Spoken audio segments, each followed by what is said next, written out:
আরে ইয়ার আমার তো মাথা ঘোরাচ্ছে, মনিটরকে বলি তাই আমাকে ক্লাসে যেতে দেবে।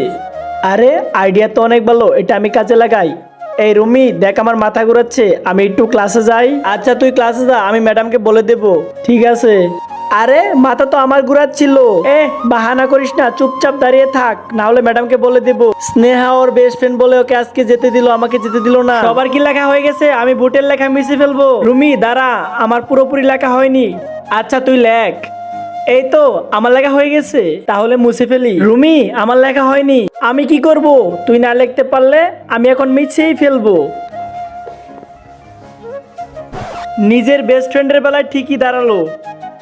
আমি একটু বাইরে যাচ্ছি, যে যে কথা বলবে বুটে তার নাম লিখে রাখবে। ঠিক আছে ম্যাডাম। হে আল্লাহ, যে এই পবিত্র কোরআনটিকে দেখার পর ভিডিওতে লাইক করে চ্যানেলটিকে সাবস্ক্রাইব করে দিবে এবং এই ভিডিওটি 10 জনের কাছে শেয়ার করবে, তাকে তুমি পরীক্ষায় পাশ করে দিও। কমেন্টে বলুন আমিন। আমার নাম তো বুটে থাকবেই না। কি তুই কথা বললি খুশবু? তোর নাম লিখতেছি। আরে আমি তো একা কথা বলিনি, স্নেহাও কথা বলেছে।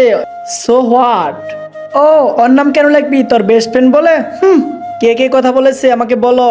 এই তো ম্যাডাম, বুটে নাম লেখা রয়েছে।